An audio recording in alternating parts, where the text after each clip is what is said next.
Bonjour à tous, avant de commencer cet épisode, j'ai envie de poser un cadre. Parce qu'aujourd'hui, je reçois Delphine, et Delphine, elle a traversé des choses très difficiles dans sa vie, et pourtant elle a accepté de venir en parler ici aujourd'hui avec beaucoup de sincérité et de courage. Donc dans cet échange, il sera question de blessures, de reconstruction, mais surtout de lucidité, de force intérieure et de cheminement personnel. Donc je te laisse écouter cette conversation comme elle vient, à ton rythme, et si certains sujets sont sensibles pour toi, tu peux avancer, mais sache qu'il faut prendre soin de toi. Bonne écoute. Voilà ma badass, comment tu vas? Pour de vrai. Ça va. Moi, pour de vrai, vrai, Oui, parce que pour de j'ai vrai. l'habitude de répondre que ça va. Mais là, en vrai, ça fait 2 semaines et demie que je me fais tabasser par ma fibro, donc pas ouf. Et toi? Moi ça va. Franchement là ça va. Fatiguée mais tout Ouais, va bien. Mon chéri arrive bientôt. Tout se passe bien. Là, c'est bon. c'est cool. Voilà. Il y a eu pire là, on est bon. Ouais. Après je sais pas si toi aussi, mais des fois il y a des périodes aussi où tu dis ouais tout va bien et après pendant 3 jours t'es full déprime et après ça remonte. Oui, Mm. complètement. Sauf que des fois, les 3 jours, ils durent un peu plus longtemps, malheureusement. Ouais. Et du Ouais, coup, fibromyalgie, c'est ça, toi? c'est ça, fibromyalgie. Est-ce que je dois te faire tout le détail de ce qu'il y a, du coup? Parce qu'il y Bah, a éc pas que la fibro. bah, écoute, oui, parce qu'il y a peut-être, des filles qui nous écoutent qui vont se dire: «Putain, moi aussi». Endométriose, donc fibromyalgie également. Trouble borderline avec, dépression et anxiété, et puis, un petit, syndrome de stress post-traumatique. Voilà, Ouais, un super, bon on petit est ravis. tableau. Comment tu l'as su pour le trouble de border? Comment tu t'en es rendu compte? Alors, comment expliquer ça? Je suis allée voir plusieurs fois des psychologues et je sentais que c'était pas suffisant. Je sentais que c'était pas suffisant, qu'il y avait quelque chose et en parlant avec une amie qui a un trouble borderline aussi, elle me dit: «Mais c'est bizarre ce que tu me dis parce que moi, avant qu'on me diagnostique mon trouble et même maintenant, bah, en fait, ça me fait les mêmes choses, quoi». Et je me suis dit: «Putain, c'est bizarre» et j'en ai parlé avec, la psychologue que je voyais à l'époque, donc je lui en parle et cetera. Elle me dit: «Bah, le problème, c'est que là, moi, je suis un peu démunie face à votre cas, donc bah, ce qui serait bien, c'est d'aller voir un psychiatre». OK. Donc déjà, pour trouver un psychiatre, bonjour. Mmh. Heu et j'ai réussi à en trouver une, un peu, au petit bonheur la chance, en fait. Vraiment, je suis allée sur Doctolib, j'ai fait: «Elle est dispo, elle a un rendez-vous, OK, j'y vais». Voilà, tout simplement et du coup, je lui ai expliqué ce qui se passait et cetera. Elle m'a dit: «Effectivement, ça ressemble à du borderline ou à du bipolaire». Mais comme les 2 se ressemblent beaucoup, au départ, elle savait pas trop me dire lequel des 2 c'était. Elle m'a demandé: «Est-ce que vous voulez qu'on mette en place un traitement tout de suite ou pas?» Je lui ai dit que non, que je préférais qu'on attende un peu, voir, bah, ce qu'il en était pour, qu'elle, elle puisse, me dire ce que c'était, en fait, tout simplement et au final, bah, ça elle me après, plusieurs discussions, elle m'a posé plusieurs questions. Elle m'a fait remplir un questionnaire également et de là, on est ressorti, bah, le trouble border, en fait. OK. Voilà. Ça s'est pas fait en une seule séance et ça Ah s'est non. oui. Non, non, j'ai commencé à la voir, au mois de mai de l'année dernière, donc mai 2025. Et le diagnostic a été officiellement posé, début septembre 2025. OK. Donc Et il y a ça pas te bien fait du bien d'avoir eu de savoir, en fait? quelque part, ouais, parce que je me dis: «Enfin, on pose, bah, des mots sur les mots». MOTS sur, MAUX, tu vois? Et je me dis: «Bah, là, enfin, on sait ce que j'ai et on peut traiter ça, quoi». Ouais. C'est ça qui parce que si tu sais pas, bah, tu es dans un flou artistique et tu dois te débrouiller seul, très clairement et moi je pouvais plus, j'étais arrivée à un stade où, heu, j'avais envie de canner, quasiment tous les jours, en fait, très clairement. Ouais, bah, en plus, c'est pas un truc, anodin. Là, on est sur des vrais symptômes, des vraies manifestations, des vraies alternances aussi au Oui, quotidien. Ah ouais et il y a des fois, c'était mais vraiment, en gros, tu ressens pas la joie, tu ressens de l'euphorie et quand tu es triste, bah, tu es pas triste, tu es au fond du seau et tu as juste envie de te buter, quoi. Donc Bon, on a commencé dans le dur là en parlant de tout ça, mais est-ce que tu peux te présenter? bah, du coup, moi, c'est Delphine, j'ai 24 ans et voilà, je crois que c'est tout. C'est tout, mais non, t'as forcément des passions. Ouais, tes passions dans la vie, les trucs qui te font vraiment vibrer. Alors, la lecture, la muscu, évidemment, voilà. Heu et je travaillais dans le funéraire auparavant. OK.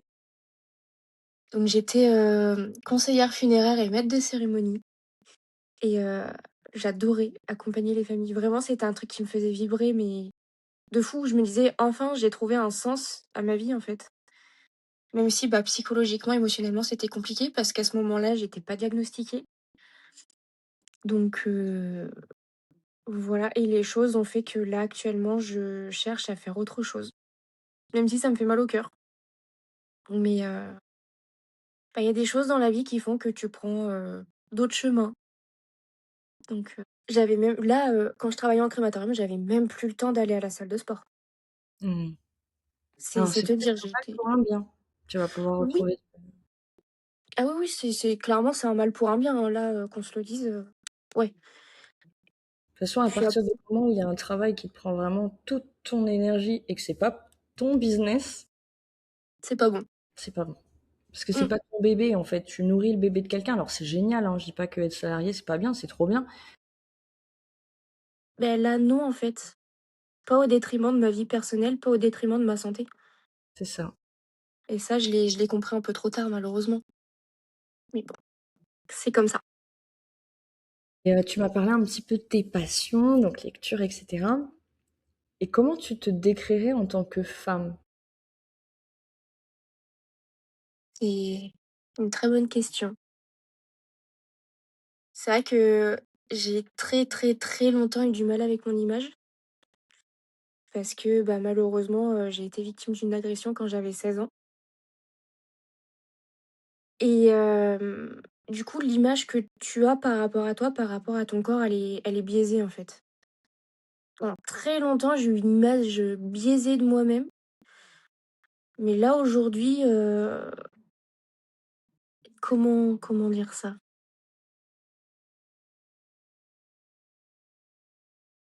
Je sais même pas comment répondre à cette question, mais l'image que j'ai de moi-même, c'est que, bah, au-delà du physique, et cetera, je me dis que je suis quelqu'un de bien. En tant que femme, je suis quelqu'un de bien, je suis quand même très résiliente et ouais, je me dis, être, honnête, loyal et voire même un peu trop et être aussi résilient, bah, en fait, je me dis que quelque part, j'ai quand même gagné pas mal de choses, quoi. Oui. Je suis émue, hein. Tu me touches parce que je trouve ça juste ce que tu dis de toi. Je sais pas. Je sais pas si c'est juste, mais en tout cas, c'est ce que je ressens et je me dis, bah, des fois, je me dis: «Est-ce que je suis vraiment quelqu'un de bien?» et derrière, quand je vois, ce que j'ai pu faire pour les gens, ce que j'ai pu faire, pour ma grand-mère aussi, hem, bah, je me dis que ouais, en fait, oui. Même si, bah, on m'a planté des couteaux dans le dos, on m'a fait des trucs, mais tu imagines même pas, hein. Je te enfin, quand je vois tout ce que mon ex m'a fait, je me dis: «Putain, je suis quand même vachement résiliente, je suis quand même vachement loyale par rapport à tout ce qu'il m'a fait» et je me dis, «J'ai même pas envie de me venger». Je me dis: «Mais incroyable». Enfin, tout le monde aurait envie de se venger par rapport à ce qu'il m'a fait. Mais tu sais, les personnes bien se demandent toujours si c'est des personnes bien. Les vraies, Mmh. personnes qui ont un vrai problème, elles se demandent pas, «Est-ce que je suis quelqu'un de bien? Est-ce que j'ai fauté? Est-ce que» non, c'est vraiment les personnes bien qui vont se torturer, torturer, Oui, torturer tout le temps. l'esprit, aller voir un psy, se demander pourquoi ils ont fait ci, pourquoi ils ont fait ça et On se retourne la tête, hein. Ah oui, oui, oui, non, mais les remises en question, des fois, tu te dis: «Mais pourquoi tu te tortures autant la tête? Pourquoi tu fais ça?» Ouais. Vraiment. Mais bon, bah, c'est comme ça, hein. Et du coup, le sport, là, ça fait, bah, 10 ans que tu as commencé à peu près. Ouais. Ouais, je fais Mmh. c'est comme ça, c'est tout rond. Comment tu te sentais avant de faire du sport, toi, dans ton corps et dans ta tête?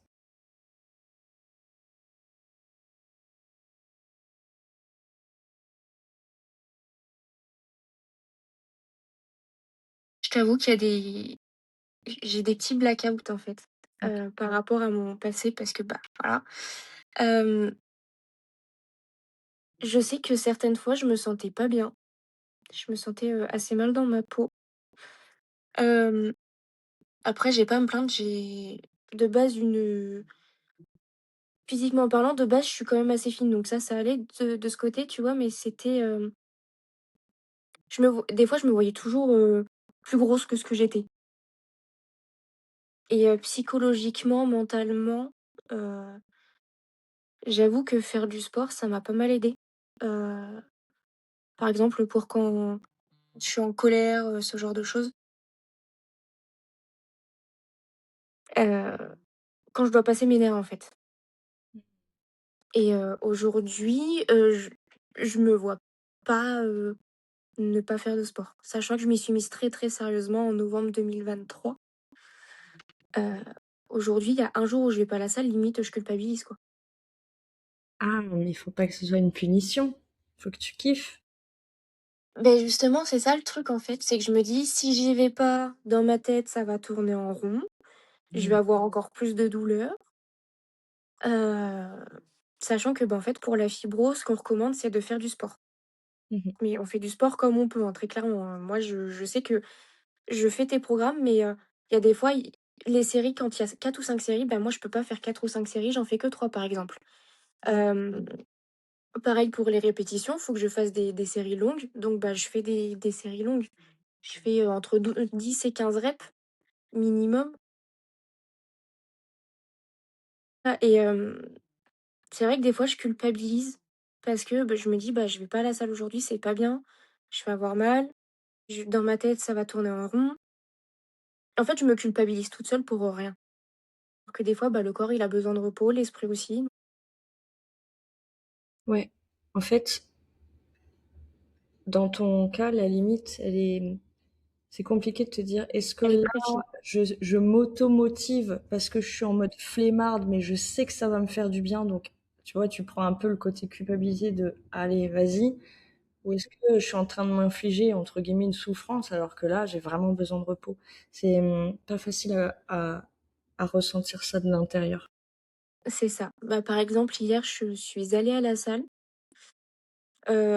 alors que j'avais besoin de rester tranquille parce que mon corps, là, je te ça fait très honnêtement, ça fait 2 semaines et demie que mon corps m'en fait voir de toutes les couleurs. Hier, je me suis dit: «Non, tu vas à la salle». J'aurais pas dû parce qu'au final, ma séance, ça a été un calvaire. Je suis même pas allée au bout parce que je pouvais pas. Mmh. Donc Bah, en alors fait, ça, je rassure, ça arrive, ouais. mais genre vraiment, moi, j'ai eu des amis qui faisaient, tu sais, vraiment des compétitions de fitness, de body, qui étaient à fond, fond, fond muscu, et moi aussi, une période où j'étais à fond, fond, fond, et honnêtement, on est déjà arrivé à la salle en se disant: «Oh putain, ah bah, en fait, non», et on rentre. Je te Ouais, jure. mais ça m'est pas arrivé, mais parce que hier, en plus, c'est bête ce que je vais te dire, mais malgré la fatigue, j'étais quand même assez motivée, tu vois? Et je me suis retrouvée à vouloir faire du squat. Quelle idée m'est passée par la tête, hein? Qui vraiment, je me suis dit: «Mais Delphine, mais putain, mais si tu» tu vois? C'est pardon, Le gros mais moment. je ah non, vraiment, je me suis dit: «Mais c'est pas possible». Vraiment, les 40 kilos d'habitude, je les squatte tranquille. Là, j'étais là, mais Ouais. pourquoi? Vraiment j et faut savoir que ma fibro généralement, enfin dans mon cas, parce que tous les cas sont différents en fait, Moi, je sais que dans mon cas, ça se manifeste surtout au niveau des cervicales et de l'épaule droite et du bras droit. Et il y a des fois où, ça va être inflammé, ça va carrément gonfler, vraiment doubler de volume et tu vois la ma bague que j'enlève, tranquillement, bah, je peux plus l'enlever et hier, j'étais là comme ça et j'étais là: «Ah non, non, bah non» et là, encore aujourd'hui, en faisant ça, ça me fait mal, tu vois? Donc c'est très compliqué. Il y a des fois, faut que tu adaptes et tu trouves d'autres solutions pour faire et machin, tu es là, tu te dis: «Mais pourquoi je peux pas faire comme tout le monde? Ce serait tellement plus simple» et bah non. Ouais. Bah, le je sais pas si tu t'es intéressée un petit peu aux origines des maladies d'un point de vue psychologique. Moi, je crois en ça. Je respecte si tu t'y crois pas, mais t'as des maladies vraiment qui arrivent, qu'elles soient psychologiques ou physiques, parce que tu vas être par exemple en état de stress ou tu vas être très en colère et je sais pas si tu t'es renseigné justement sur tout ce qui Oui. était ouais. Justement, la fibromyalgie, c'est quelque chose comment on dit? Qui arrive quelque part, hem, quand, psychologiquement, émotionnellement, tu en as trop supporté. Mais vraiment beaucoup, beaucoup, beaucoup trop et que là-dedans, ça dit stop et en fait, c'est le corps qui prend le relais. Du coup, bah, c'est ton système nerveux derrière qui est complètement déphasé, déréglé, défoncé et bah, une fois que c'est là, en fait, malheureusement, tu peux plus rien faire. Tu dois composer avec, tu dois vivre avec. Après, je sais pas si tu as vu un petit peu avec les techniques naturaux quand même pour abaisser un peu, tu sais, pour rétablir un petit peu le pH du corps, abaisser l'acidité, ça peut aider quand même. Bah, ça, je me suis pas renseignée. Après, qu'est-ce que j'avais essayé? J'ai essayé, la microkiné parce qu'ils passent les mains, tu sais, au-dessus, machin, nin nin et en fonction de ça, il y a des choses qui peuvent en ressortir et ça peut aider par rapport à la fibro. Bon, moi, comme je fais pas les choses comme les autres, forcément, ça a empiré le truc, voilà, parce que c'est aïe, pardon, parce que c'est vraiment, je suis un peu casse-pied, tu vois? Pourquoi faire simple quand on peut faire compliqué? Généralement, ce qui marche pour les autres, bah, ça fonctionne pas forcément pour moi. C'est le contraire, tu vois? Ce qui convient pas aux autres, moi, ça va me convenir et j'ai fait des soins énergétiques également. Heu, Ça a aidé sur certaines choses, mais pas sur d'autres. Mmh. Oui. De toute façon, ce en quoi on croit, dans tous les cas, si on est avec quelqu'un de bien qui gère son métier aussi, normalement ça marche. Et donc tu m'as dit que tu avais des blackouts, donc si tu te rappelles pas, tu me dis, mais est-ce que tu te rappelles pourquoi, qu'est-ce qui a déclenché ton envie en fait de te mettre au sport? Je me souviens quand j'ai acheté ton tout premier programme, hem, c'était, par rapport à mon ex. Ne l Juste un petit conseil les filles, ne faites pas ce que j'ai fait, hein, niveau relation, faites pas ça.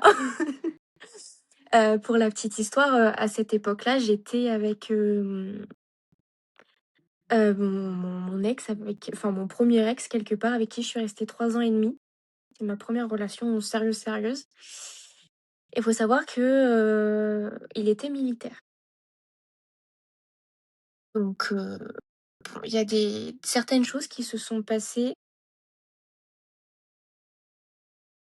Je je pense qu'il y a eu tromperie, voilà et en fait, il me disait: «De toute façon, à partir du moment où tu grossis, je te mets au sport, blablabla». Pardon. Je te jure. OK. Donc, moi, je me suis dit: «Bah, non, mais je» sachant que lui, il était bien, machin, était un peu musclé à cette époque-là et tout, je m'étais mise au sport, comme ça avec, ton programme à la maison, voilà et ça m'occupait quand il était en mission, en fait, aussi et après ça, bon, j'ai un peu arrêté parce que je faisais de l'équitation aussi en même temps et il y a des choses qui se sont pas forcément très, très bien passées, avec lui. Ça a été, une relation assez conflictuelle, très douloureuse aussi et quand je me suis séparée de lui,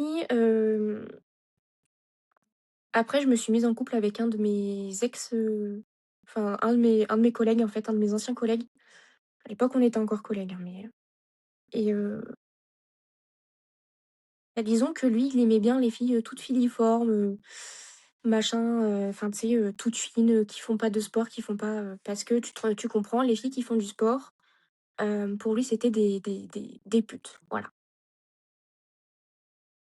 Et pourquoi pas? Ah non, non, mais vraiment si tu connaissais toute l'histoire, mais oh Seigneur!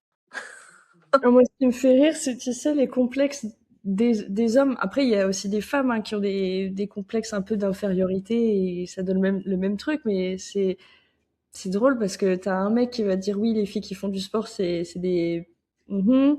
Mais voilà. Celles qui en font pas, c'est des machins. En fait, tu- t'entends tellement tout et n'importe quoi Ouais. et selon la Après perception et le prisme, en fait.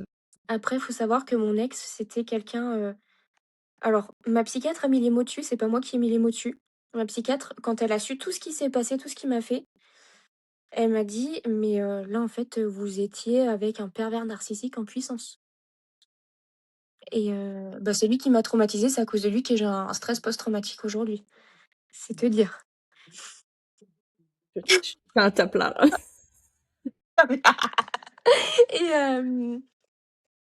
Et comment dire? C'était quelqu'un de misogyne, Ok, homophobe, limite nazi. ouais. Ah ouais, ouais, non, non, mais vraiment quand je pèse mes mots. Je pèse mes mots et si tu savais tout ce qu'il m'a fait, enfin Hmm, et sortir de ce genre de relation, c'est très, très, très, très compliqué. c'est vrai. Mmh. Je pense que tu sais de quoi je parle. Oui, il faut pas être seul, vraiment. Faut. Et puis en fait, souvent, enfin, je sais pas dans ton cas, mais moi, je sais que j'avais commencé à. En fait, ma thérapeute, quand j'allais la voir, enfin, je lui parlais, je lui disais, bah, en fait, tout ce qui me reprochait, Mmh. je n'osais pas le dire, donc du coup, je lui en parlais à elle en lui disant, je pense que c'est pas normal comment je réagis, regarde, j'ai réagi comme ça. En fait, tout ce qui me reprochait, je lui disais, genre, j'ai un problème. Oui, Donc, on essayait ensemble, parce qu'elle avait pas tout le backup, je disais pas tout. bah oui, On c'est le essayait de problème. comprendre mes mécanismes et pourquoi j'avais réagi comme ça, etc., sur ce qui me reprochait. Mais quand ça s'est fini, que j'ai commencé à parler, elle m'a dit mais what the fuck, genre pas du tout. Et c'est pour ça que je te disais tout à l'heure, quand on se pose des questions sur nous, souvent que c'est pas nous le problème. Après, on est deux, hein. Donc, ça veut dire qu'on autorise aussi, c'est aussi de notre faute. Bah, en fait, je pense que notre part de responsabilité dans ce genre de relation, c'est qu'on a été, c'est pas péjoratif ce que je vais dire, mais on a été trop fragile et qu'on a laissé faire. On a autorisé ça, en fait. Moi, je sais que dans mon cas, j'acceptais beaucoup de choses et à partir du moment où les barrières, elles tombent, c'est mort. Et là, c'est ce qui s'était passé et quand j'ai rencontré, bah, cette espèce de pervers narcissique-là et après je me suis rendu compte que, comme tu disais, ce qu'il me reprochait, bah, en fait, moi, je pouvais lui reprocher et en me remettant en question, je me suis dit: «Mais c'est pas moi le problème, en fait. C'est enfin, tout ce que j'ai vécu, mais c'est pas normal». Et c'est à quel moment que tu t'es mise à penser à toi?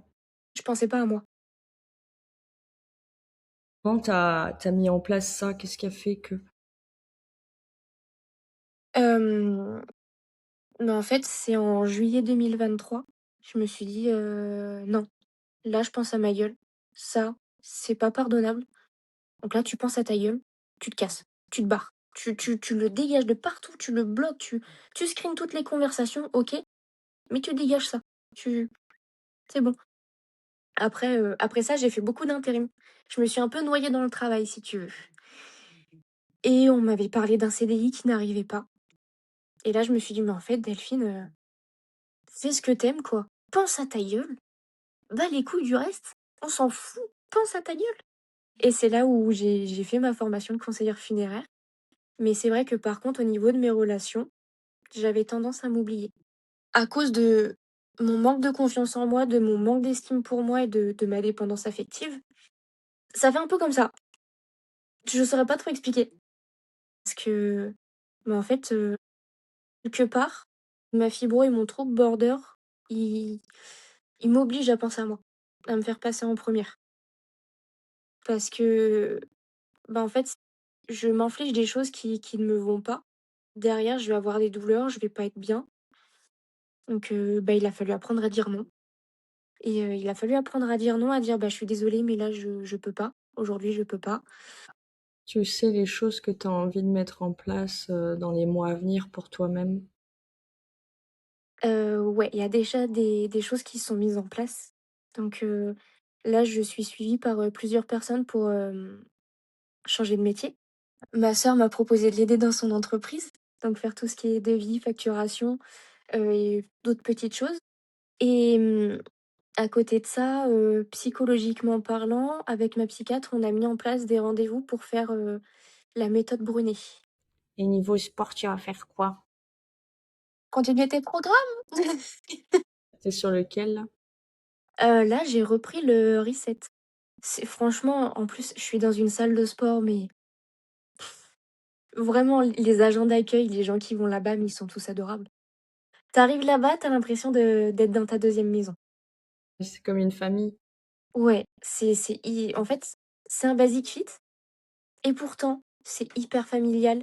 T'as un problème, tu peux en parler, tu besoin d'aide, il y a toujours quelqu'un pour t'aider, enfin, tout le monde se dit bonjour, tout le monde parle, tout le monde rigole ensemble et tout. Enfin, vraiment, c'est un peu la deuxième maison, tu vois?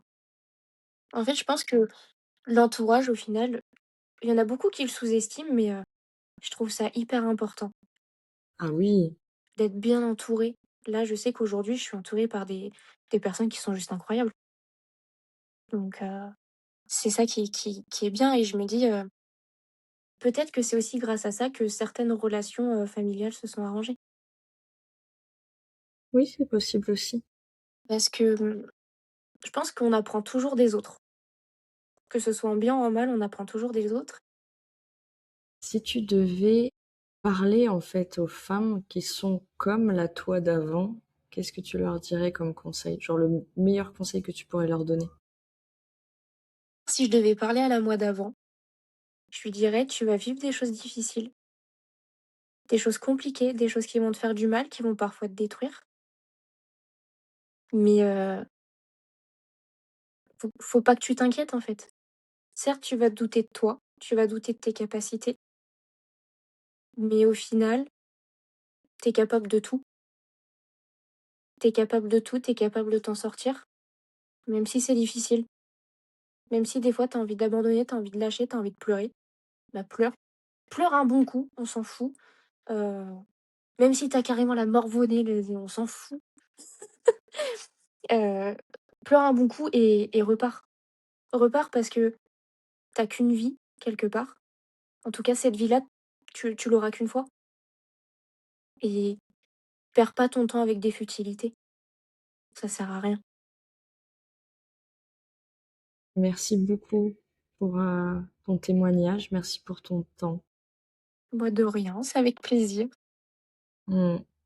C'était un très, très intéressant et je pense que beaucoup de femmes qui nous écoutent vont pouvoir se reconnaître en toi, même si tu penses que non. Si quelque part, si ça en aide au moins une, bah, on aura tout gagné. C'est ce que je me dis, si ça aide au moins une personne, on a tout gagné. C'est vrai. Et c'est drôle que tu dises ça parce que c'est ce que je me dis aussi, dans ce que je fais. Ouais, bah, tu vois, c'est ce que je me disais aussi quand, je travaillais dans le funéraire. Je me disais: «Si mes mots peuvent apaiser au moins une personne, bah, j'aurais tout gagné». Avant de se quitter, j'ai envie de te dire une chose très importante. Si cet épisode a remué quelque chose en toi, que tu te reconnais dans ce qui a été partagé et que tu traverses des difficultés psychologiques, s'il te plaît, ne reste pas seul. Demander de l'aide, c'est pas un échec, c'est un acte de courage. Se faire accompagner, c'est important. Donc, si jamais tu traverses des pensées noires, des idées suicidaires ou un moment de détresse vraiment intense, il est essentiel de ne pas rester toute seule avec ça. Tu mérites d'être soutenue. Et sache qu'en France, tu peux appeler le numéro 3114. C'est le numéro national de prévention du suicide. C'est gratuit, confidentiel, dispo 24 heures sur 24 et 7 jours sur 7. Et si jamais tu es en danger immédiat, il vaut mieux appeler le 15 ou le 112. Voilà, donc je mets les informations dans la description de l'épisode, mais sache que tu n'as pas à porter ça seul. Il faut vraiment prendre soin de toi.